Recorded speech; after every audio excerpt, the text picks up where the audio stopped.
So this is to celebrate K2's 1,000 mile point. Woohoo! Yay, here he is. Look at the miserable head on him. Look at the big smile. He's secretly overjoyed with this. I have to talk him into doing this simple thing.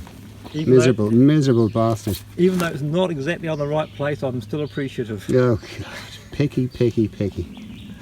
There you go. Congratulations, K2. Thank you. That's congratulations with a K.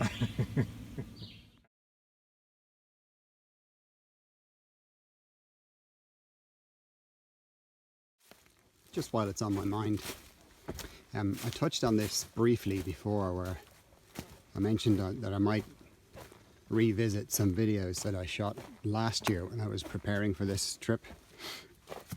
And there were a few clips where I was sort of just considering what the reasons why I was doing the AT, or the fears that I might have had, or concerns. And I still have those videos on my phone. So because I'm going to be taking 8 days off, so it's, I've got really just today, tomorrow, part of Monday, and then I'm heading for Toronto. So I mean, if I see some interesting stuff in Toronto, or we're going to go to a few places, fine, I'll throw in a few pictures or little video clips, whatever. But it might be an opportunity to show you some of those sort of year-old things that were just on my mind. Hopefully they don't bore you too much. By all means, fast forward through them. But there was, quite a few of them that I have, and I'll have to kind of revisit them myself first and see which ones are in any way even remotely interesting and still relevant, and maybe include them and stick with the 7-day gap. That way I can still get a video up while I'm in Toronto, and I have to check the timing. There might even be a second one due, or very briefly, for when I get back, very soon after I get back. So yeah, I'll do that. So hopefully you don't get sick of it while I'm in Toronto. I'll try to keep them brief and to the point, unlike what I'm doing right now. Okay, catch you soon. So this is a cool kind of place, literally cool place. This is called Ice Gulch, and it's a deep ravine in the forest. I have a thing about stepping near edges. But it's beautiful. It's kind of I was going to say creepy. It isn't really creepy. It's bright, but take a creepy place but brighten it up. That's what it's like. It's kind of beautiful. It's really quiet. And apparently some of the snow, I can't see any, but apparently snow can last right into the summer months here. It's interesting. It's nice, lovely. Don't know whether the video is picking up the effect. Anyway, I'm going that way. Talk to you soon.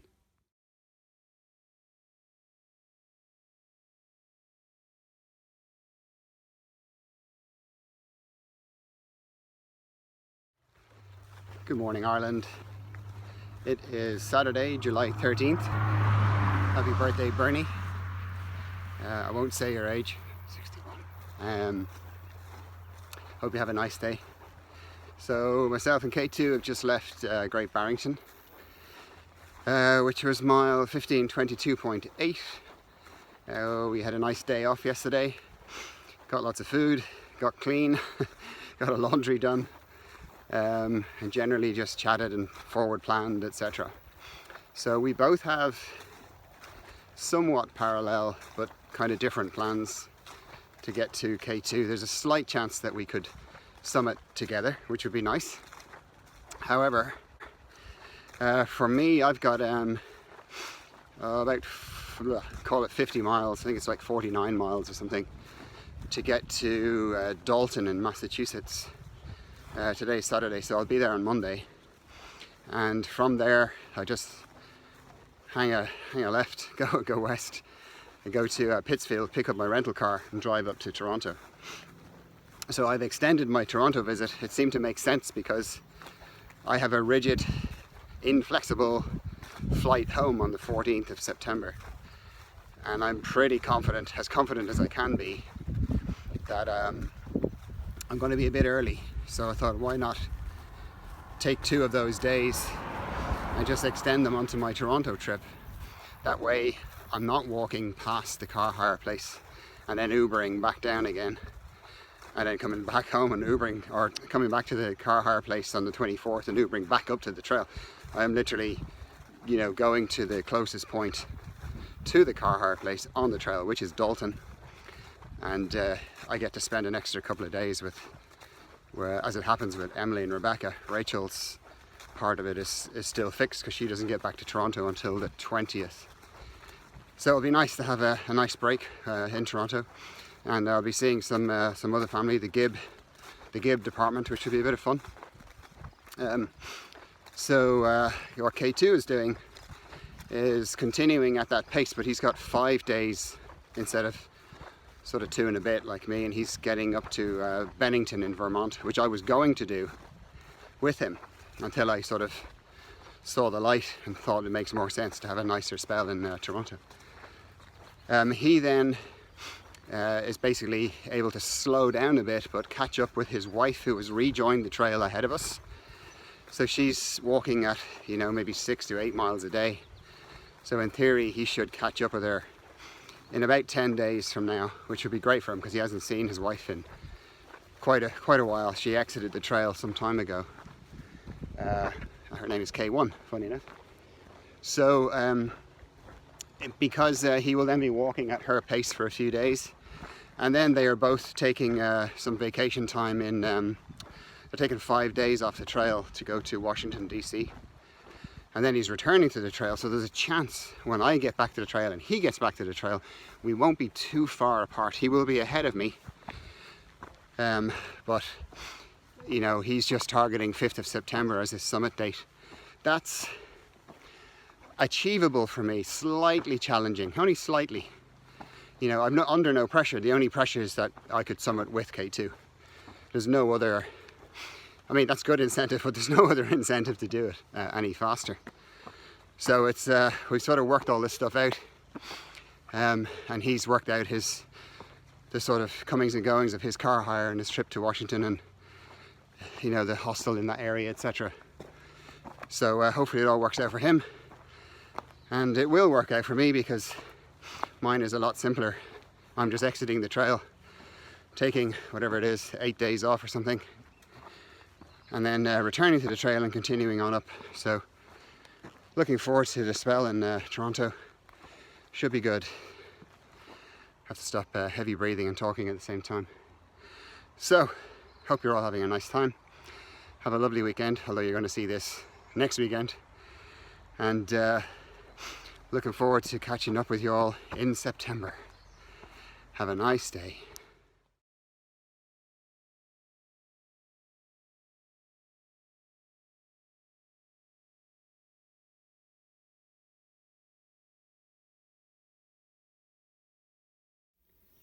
Here's something I heard about.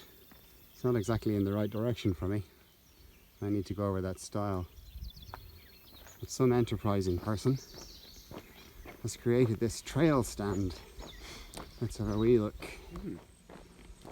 Interesting. Spring. So there's some fruit, Oreos, which I don't like, fruit snacks. You can charge your batteries. Ritz, Doritos. Let's see what's up here. Nothing. Not really interested. Good idea though. Oh, in the fridge. Let's see. Ah. Now, I think I'm gonna have a Mountain Dew, unless the price is awkward. Let's see. Can soda, $1. That'll do. Okay. Get rid of my trash. Sign the book. CK2 was here. Don Quixote, Professor Plum was here. Okay. AT volunteer. Snail mail. Oh, Mama Lion and her son were here. Okay, cool. I wonder if hook and slips were here. Thunder and lightning, redneck, onion and avocado. Dog treat, I met him. He's a nice guy. Candyman, Flash. No, they wouldn't have been back that early. Thru, I've seen him so many times. The artist. Yeah, cool. These books are in various places at shelters and hostels and various little things along the trail. And before the era of mobile phones, these were how hikers used to communicate. So you just leave your, the history of where you've been, or you could leave messages for people coming that you knew were coming behind you. So it's very good. The other thing that you see here is the honor system. So, this is unmanned, so you just put your money in here and people trust you. Pay for what you take. It's nice. If only the world was more like that. Anyway, there you go. Well done, whoever this was. Hopefully it was a kid. Some hikers do their chalk graffiti. Wild Nina. Ninja Turtle, okay. Mojo. Brick shoes. Scout. Oh, I know Scout. This guy. So Scout is an interesting character. Actually, it's probably the last Boy Scout. Scout Master. No, I don't know him. Scout Master. Well, so as the name cropped up, I'm going to tell you about an interesting character. Well, it's not that the character is interesting, but it's what he's doing is interesting. So there's a guy on the trail. He's probably a week or so ahead of me. His trail name is the Last Boy Scout. Nice enough guy, but so last year he started in Katahdin up north, and he went southbound through last year, so he soboed. And then when he got to Georgia, he kept going, and he walked down the Florida Trail. I can't remember how long the Florida Trail is, but I think it's 1,200 miles. And he got down to where he had some family in Florida. Spent 2 months of the winter there. And then this year he came back up the Florida Trail. Sorry about that. Rejoined the AT. And now he's no-bowing. So here I am thinking I'm taking on this massive feat of endurance. And then you meet people like him who are just making a mockery of us all. So there are a few people that do incredible feats. Oh, frog. Hey, froggy. Gone. Incredible feats of endurance. Although having said that, if you do it kind of in a chilled way, once you're used to walking, I don't think he covers mad distances each day. So, you just sort of, as I've said before, kind of live on the trail. And you cover whatever, mid-teens per day, and you just keep doing it. It's probably more doable in my mind what the Last Boy Scout is doing than people like Craig Mains, who's doing a very fast AT. In fact, he got up to Katahdin too early. They hadn't opened the park. It was still under snow. And while he was waiting, he went and did the Vermont Long Trail, which is ridiculous. And then he came back to climb Katahdin, which he did quite recently. So what he's planning on doing is what's called the triple. So there's the Triple Crown over here, is when you hike the AT, that's the Appalachian Trail, the PCT, which is the Pacific Crest Trail, and the CDT, which is the Continental Divide Trail, which goes up through the middle of America. The PCT is 2,600 miles, the CDT is 3,100 miles. When you've done all three, you become a Triple Crowner. And I believe there are approximately 300 of those Triple Crowners in the world. So Craig Mains is planning on becoming a Triple Crowner. So he's going to no-bow all three trails, and then he's going to yo-yo all three trails. Yo-yo meaning you pick one end, you walk to the other end, and then you walk back. So he will have done 9 huge trails. So,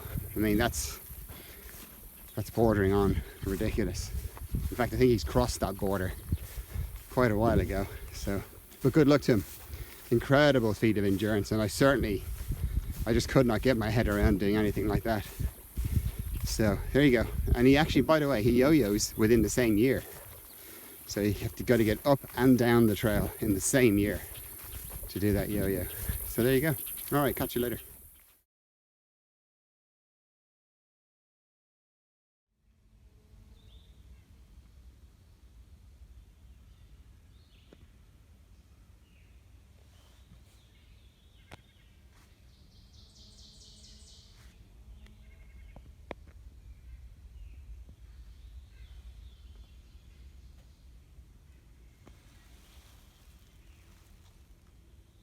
Good morning, Ireland.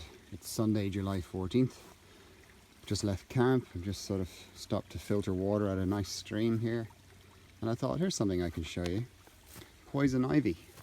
I just realised I was standing in amongst it. I didn't touch it. But this is it. So if you look at, this is a characteristic. You get one serration on one side of the leaf here. And usually the leaves are lopsided. So one side of the leaf is bigger than the other side. You see that? And they're always in a 3-leaf pattern. So it is an ivy, so ultimately it will climb up this tree. But most of the time we see it down at low level like this. And apparently you only have to brush off it to get some of the oil on it. It's really potent and it causes really bad skin irritations, etc. But you see the serration? There's like one dink along the side, there's one there. There you go, poison ivy. Maybe you all knew that already, but there you go.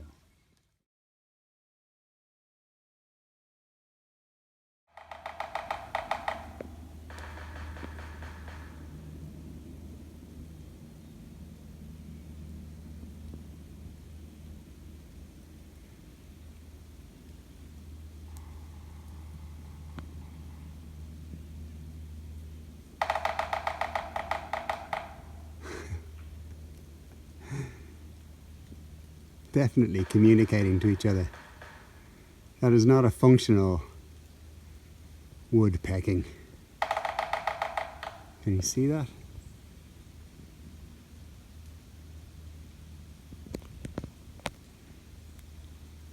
It's right there. Here we go.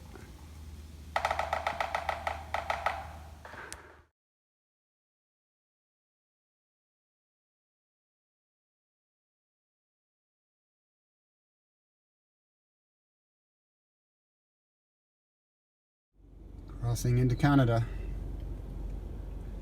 This is the immigration customs area at Niagara Falls.